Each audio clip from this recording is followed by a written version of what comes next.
Flipping hell. I need to get some tissue for this. This is literally the worst way I could start a video right now. Fuck's sake. Sorry about that, everyone. I've got a bit of eczema on my hands, which is why I've got a lot of white shit all over it. I'm just fair, you can't really see it live, but if you do happen to notice, it's because of I got eczema and all that, which is not so good.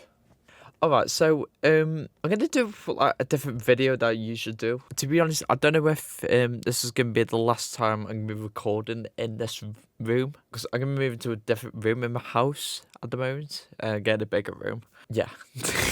So what I'm gonna be doing is I'm gonna be doing a reaction video. I haven't done a reaction video. Well, to be fair, it's not gonna be a reaction video because I've seen this before, but I wanted to watch it with you lot. Now, I love history. Now you may have seen from my channel that I've done quite a few history videos. I've done SpongeBob history memes videos, which I mean, not gonna lie, they're more light-hearted. They are like history lessons for me, but they're also like light-hearted videos as well. Also did the World War II tier list video, and to be fair, looking back, I'm not really happy with that video in particular. I don't mind deleting it if I'm being honest, and I could always redo that if you want me to. So let me know in the comments if you want to see that, like a revamped version of the World War II tier list video.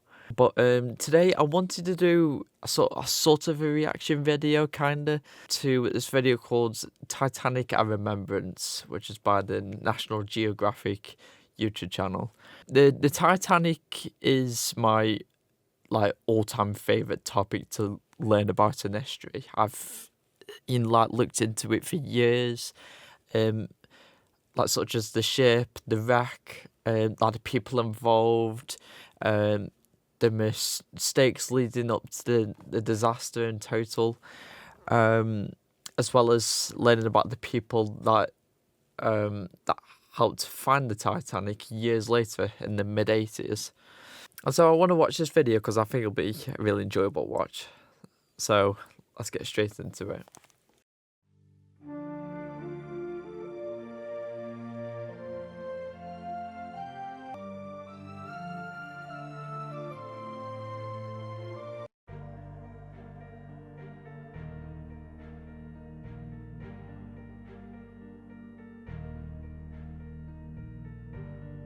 I'm a geologist, I'm an underwater mapper, and I go into unknown terrain and I map it, and then I collect things from it. I always wanted to find the Titanic. That was a Mount Everest in my world. So yeah, that's Robert Ballard, and he's the main figure that helped find the Titanic. There was loads of other people in his crew that helped find it as well. And the thing is, the Titanic wasn't the only thing that he found, during his time, exploring underwater.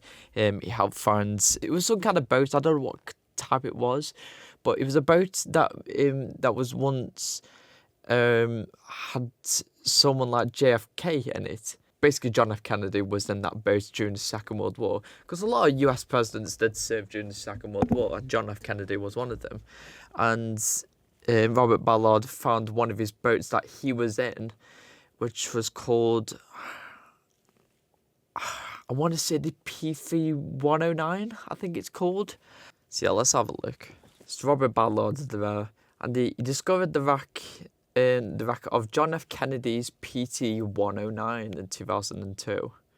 So he's discovered quite a few ships and boats that's not just the Titanic.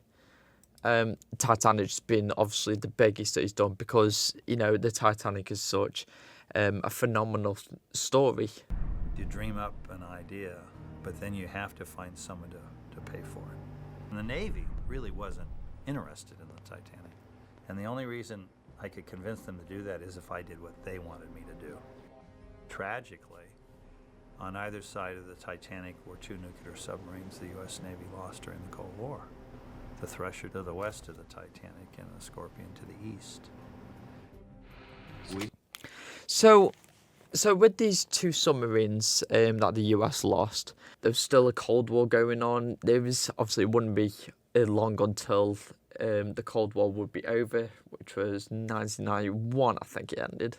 And with these two submarines, they contained nuclear material, and at the time, they needed a cover story to prevent the Soviets getting their hands on this nuclear material from these submarines. Like the Titanic, from where it sank at, it was between those two submarines, so they used the Titanic as the cover story. But if there's any time left over, I would like to take that extra time and look for the Titanic. Manor, we have a deal, I think. And it became the cover story because they wanted these two other missions to be classified top secret. They didn't want them to be in the public eye.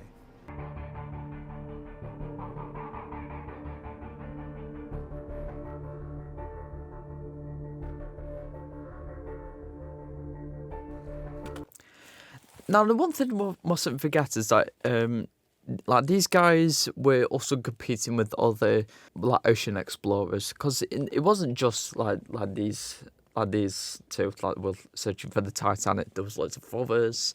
The other ocean explorers had 60 days like to search for the Titanic, and after Robert Ballard had found the Thresher and the Scorpion, he only had 12 days left to find the Titanic. It's really incredible stuff. Like, imagine like being the man that found like the Titanic. Imagine being the one that you found, because this was a ship that was lost for over 70 years. Nobody knew where it had gone as soon as it sunk down into the Atlantic Ocean. It's mind-boggling. I had learned a secret that I used to find the Titanic. And the secret was this. When the Thresher and the Scorpion blew up underwater, it's called an implosion, the currents were carrying the lighter material, and it made a comet, a debris trail. I didn't know about that till I went to map the Thresher and the Scorpion. If the Titanic broke up and all of that stuff went in the water, that current would carry it to the south. Somewhere down there is its trail. So at the time, the full theory for so many years is that the Titanic had sunk completely as a whole. Some believed, it had split apart in two, like it did. But a lot of the people at the time thought that it just went down as a whole. And he used this alternate what if. Now, bear in mind, when I say alternate what if, I mean this is what they thought at the time, because obviously nobody knew if it had split or not. So Robert Ballard, he says, if the Titanic did split, there'll be loads of debris that will be floating down. Now, what that does, it creates a trail, as he says in the video. And so instead of looking for the main piece of the Titanic, look for the trail, and then it will guide your way towards the huge piece.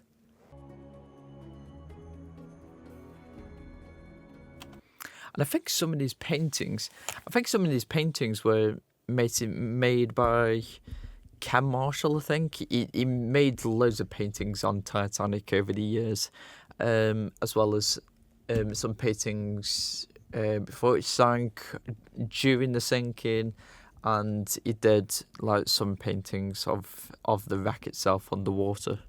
And he would go on to help James Cameron make the film Titanic as well. I'll never forget seeing the Titanic for the first time. It's pitch black, and you don't see it until the last minute.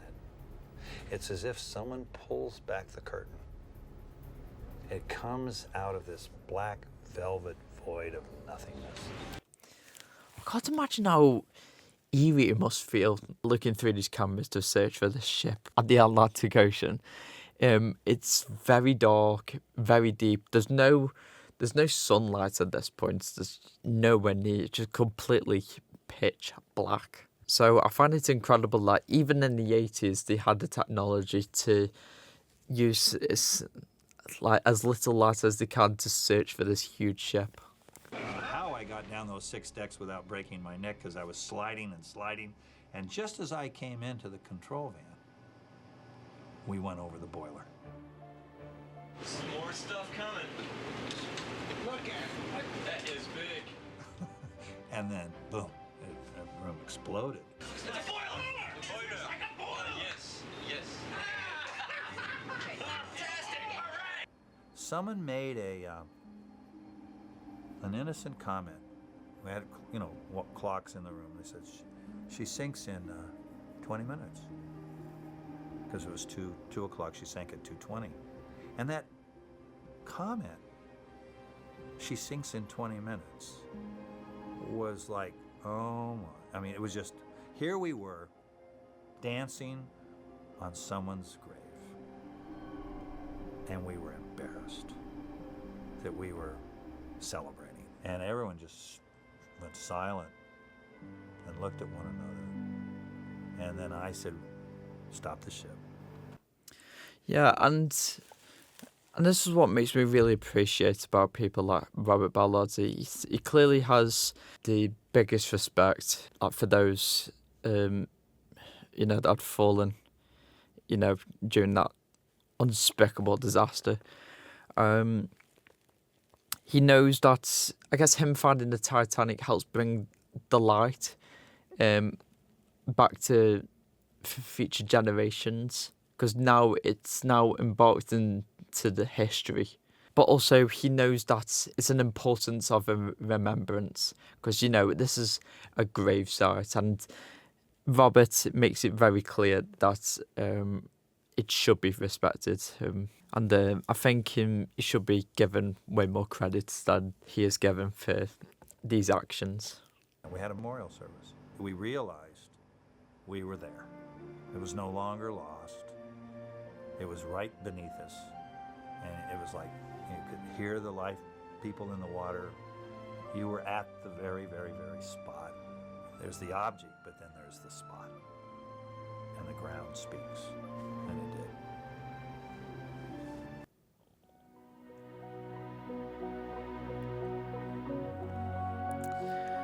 There you go, that's the ship underwater.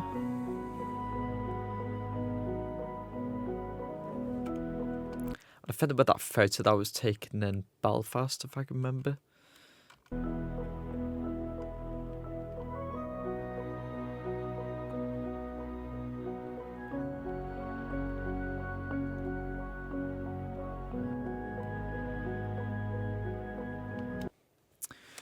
Yeah, and I don't know how many people built the Titanic, but there was loads.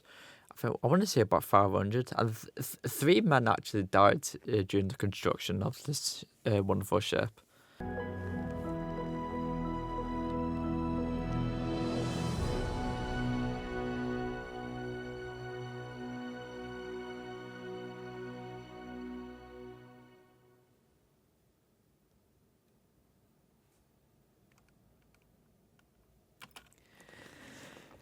Yeah, that's Titanic Remembrance. I'll put the link in the description so you can go watch it for yourself. I think it's a brilliant video. I remember watching it years ago, and I just love going through the behind the scenes of how Robert managed to find this wonderful ship. It's always going to be sparked in many people's memories because of how beautiful it was, and how catastrophic the event was that happened. The ship itself, it was beautiful. And yeah, that's gonna be the video here today, guys. I hope you have enjoyed. If you have, please leave a like down below. Subscribe if you're new, and if you have any facts that you have about the Titanic, let me know down in the comments down below. I'd love to learn more about this event, if there's such I haven't known about it, and also it'll help others learn about this historical event throughout history. So yeah, take care, guys.